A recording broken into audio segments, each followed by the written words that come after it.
Esta mañana vi en CN23 a nuestro colega Adrián Murano, el especialista en política, un columnista político del canal de cable de Buenos Aires. Y bueno, por producción hemos logrado ubicarlo. Le agradecemos el contacto. Miriam Anacibi y Julio Ruttman, te saludamos a la distancia. Adrián, un gusto, viejo, ¿eh? El gusto es mío, Julio. Miriam, buenas tardes. Buenas tardes. Vengo anunciando esta conversación porque me pareció un hallazgo y no lo he visto replicado en los medios hegemónicos, que vos pusieras al aire el decreto que motivó inicialmente la protesta de prefectos y gendarmes. Así que me gustaría que expliques ese artículo 6 que parece un poco críptico desde el punto de vista de la redacción, pero que es muy claro. Sí, claro. Sí, a ver, llama la atención que sea un hallazgo, algo que inició un conflicto con tanto revuelo, ¿no? Que es como lo elemental que se debe hacer en estos casos, ir a ver qué lo provocó. Y es lo que hicimos, fuimos a ver el decreto 1307 del 2012, que establece nuevos parámetros para realizar las liquidaciones de haberes de las dos fuerzas de seguridad, en realidad de prefectura y gendarmería. Y allí hay un artículo, el artículo 6, donde claramente se establece que si la aplicación de estos nuevos parámetros que vienen a corregir una serie de desaguisados que vienen ocurriendo desde hace años en la liquidación de haberes de gendarmes y prefectos, decía, el artículo 6 lo que dice es, si esta nueva liquidación de haberes implicara que personal subalterno, sobre todo el eslabón más débil de esta cadena, que son los gendarmes y los prefectos rasos, llegaran a percibir un salario de bolsillo inferior al que venían percibiendo, hay un fondo que se establece para que se compense esa diferencia. Ajá. Bueno, esto claramente no fue lo que se aplicó, por lo menos quienes liquidaron los haberes en esta oportunidad no utilizaron la prerrogativa de este artículo 6, liquidaron los haberes tal como se ordena en esta grilla, pero sin contemplar esta salvedad que se hacía de compensar si había diferencias por la eliminación de plus salariales.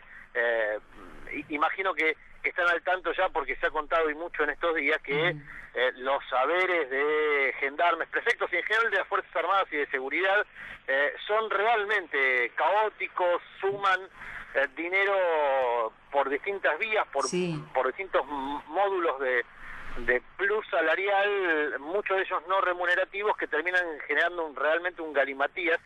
Y este artículo contemplaba la posibilidad de compensar a aquellos que por el blanqueo de parte de esos fondos se vieran perjudicados. Bueno, esto no se hizo así en las fuerzas.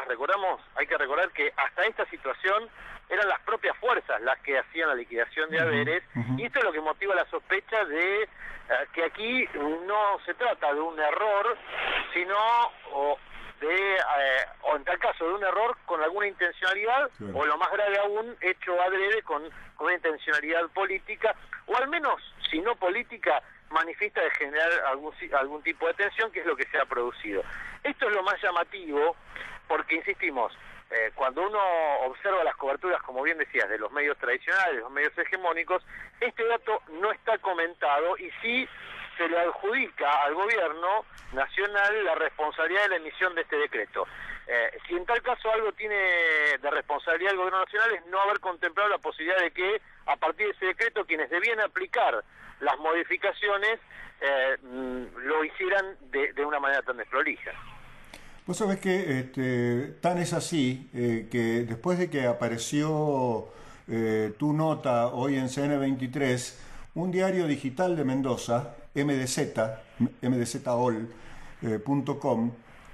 puso en tapa Cristina sabía cuánto ganaban los gendarmes, tergiversando el fondo de tu nota, concretamente, como diciendo el gobierno sabía a qué se exponía, cuando en realidad el propio decreto está corrigiendo en uno de sus artículos cualquier desaguisado que se podría haber producido por la adecuación o por el blanqueo de estos ítems no remunerativos.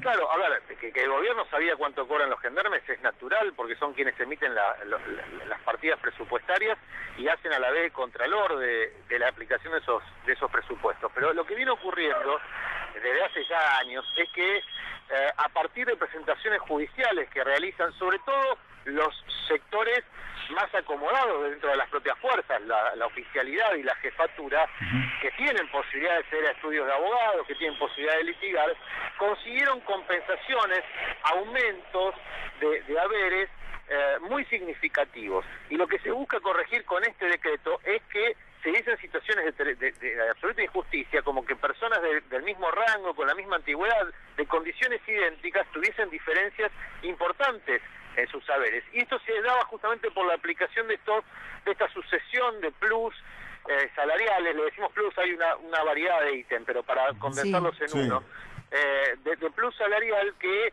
realmente hacía muy difícil generar un hecho de justicia en el pago de haberes entre personas del mismo rango. Pero no solamente esto, y aquí hay un detalle que me parece que no se puede perder de vista en esta situación que se ha generado. El reclamo nació por un hecho justo. Está claro que cualquier persona se dedica a la actividad que se dedique, si el día de sueldo, el día de cobro va y recibe en su salario un recorte del 30, 40, 50%, va a generar una situación de malestar. Claro. Esto está claro. No hace falta ser un experto en sociología para comprender que esto ocurre así en cualquier actividad.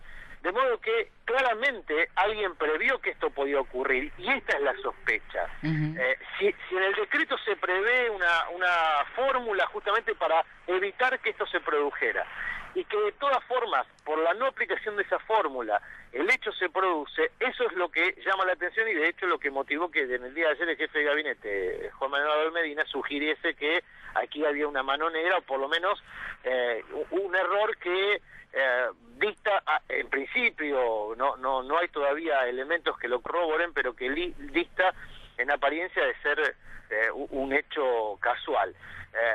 Me parece que esto es lo que urge investigar y que el gobierno deberá de aquí en adelante esclarecer rápidamente por qué no se aplicó este artículo 6 como estaba previsto, y en tal caso ya sabemos que ha habido una remoción masiva de jefes en ambas fuerzas, una veintena, pero no debería acabarse allí, porque realmente se ha generado una situación de zozobra institucional que podría haberse evitado, y que en las propias herramientas legales estaban los mecanismos para evitarse.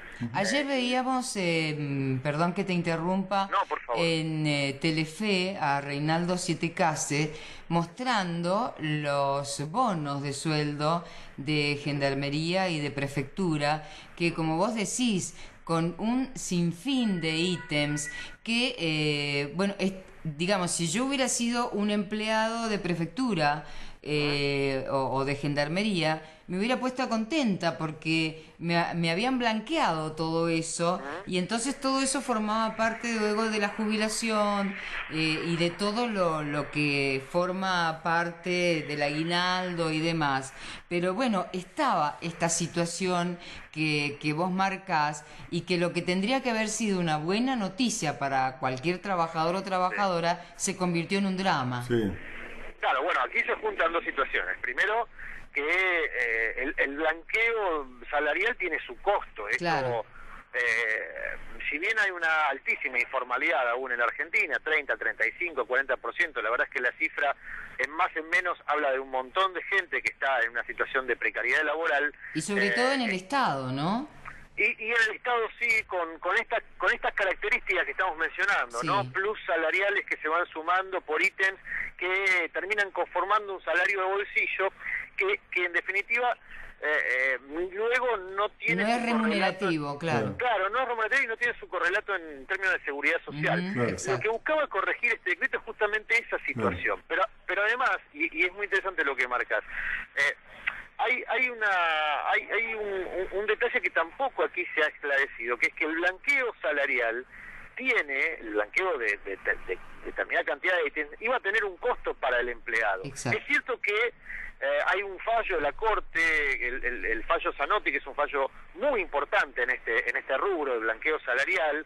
Todo este tema de los montos no remunerativos incluidos en los recibos de sueldo comienza con el gobierno de Eduardo Duhalde, a partir de un monto no remunerativo que se le asigna a los empleados en relación de dependencia.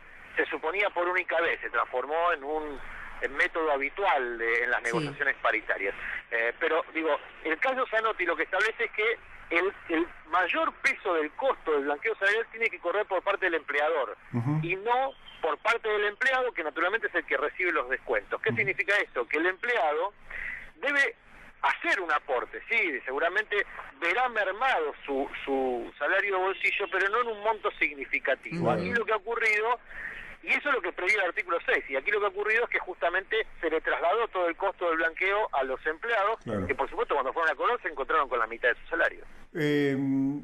Si el gobierno tuvo los reflejos como para depositarle prácticamente en horas, digamos, cumplir con ese artículo 6 del decreto, y la protesta sigue, ¿cuál es tu análisis del asunto? Bueno, hay un punto de ese petitorio que se está analizando que es muy significativo porque habla justamente de sostener en el tiempo las resoluciones judiciales. Esto sí, porque el decreto busca también ordenar esa situación, que no haya asimetría por lo que ordenen distintos jueces. Se sabe que la justicia argentina también es un terreno pantanoso y se dan situaciones muy particulares como que jueces de pueblos muy pequeños, donde hay, por supuesto, asentamientos de gendarmería, han sido muy generosos con la adecuación salarial que le han ofrecido a esos gendarmes de esa jurisdicción, generando asimetrías con gendarmes de otras jurisdicciones que no se han podido judicializar o que se han judicializado con jueces que tuvieron otros criterios. Mantener en el petitorio que se sostenga en el tiempo los ajustes obtenidos en la justicia es sostener en el tiempo esta asimetría que se busca justamente corregir con este decreto, con lo cual hay una situación así que, y hay que decirlo también, estas asimetrías benefician a los altos mandos. Por eso la sospecha que aquí no se cometió un error de manera ingenua o por falta de instrucción en la aplicación de un software para hacer las liquidaciones de los empleados, sino que aquí lo que ha ocurrido, o lo que pudo haber ocurrido, esta es la sospecha, por lo menos desde el punto de vista político, es que se buscó utilizar esta situación de zozobra incluso para sostener privilegios de una minoría que es muy minoría. Este es otro dato. El 90% de los prefectos, gendarmes, en las dos fuerzas con más o menos tienen más o menos la misma proporción, entre el 80 y el 90%, cobran menos de 12.500 pesos de bolsillo en sus saberes, con lo cual los beneficiarios por la judicialización han sido ese 10% que justamente reúne a las jefaturas de la fuerza. Y allí también habrá que poner la lupa, porque por más que se haya sacado de circulación, digamos, se haya despedido a una veintena de oficiales, lo que hay que poner ahora la lupa es si esto fueron arrestos personales de jefes infieles en caso de que se corrobore esta situación, o es una estructura que está viciada y que merece, como ha ocurrido en otras áreas, en otros rubros, un bisturí más profundo. Lo cierto es que, como vos sugerías recién también, el sostenimiento del tiempo del reclamo y determinados reclamos que no se ajustan a este reclamo justo, original, que tenía que ver con un recorte en el haber de bolsillo, habla ya de otra situación. Por supuesto, en el medio se se cuela la utilización política de este conflicto, que también es un clásico, allí ya no de la Argentina, sino en varios países del mundo, ¿no? Es un clásico de la política universal. Sí, es bueno contarle a la audiencia que Schenone y Arce, por lo menos Schenone, y esto, la fuente que doy es del diario Los Andes, que es Clarín, en Mendoza, tenía, gracias a las cautelares estas judiciales, tenía un sueldo de 93.000 pesos. Exacto. Bueno, ahí hay un caso claro de lo que yo marcaba. Claro. Alguien de un sector muy reducido, en este caso estamos hablando de jefe, Sí. con haberes muy superiores, ya no solamente a los soldados rasos, Sí. A que cualquiera. hay una distancia abismal, Sí. sino incluso con gente que podrían ser casi pares, es cierto, no hay pares del jefe, Sí. pero sí en antigüedad o en rubros que fueron sumando al haber, ¿no? Y también para completar que ni Sachs ni Heiler, los nuevos jefes, han interpuesto cautelares para sumarse a esta cuestión, digamos. Es un dato. Bueno, ese es el dato que ha dado el gobierno con Sí, estos nombramientos. sí, exactamente. El dato que da el gobierno con los nombramientos Sí. es, aquí hay una situación que buscó privilegiar a sectores muy puntuales. Adrián, sumamente claro, como esta mañana, y un agradecimiento nuestro. No, gracias a ustedes, muy amables. Chao, hasta luego. Adrián Muraro, analista político de CN23, poniendo luz acerca de este conflicto que mantiene en vilo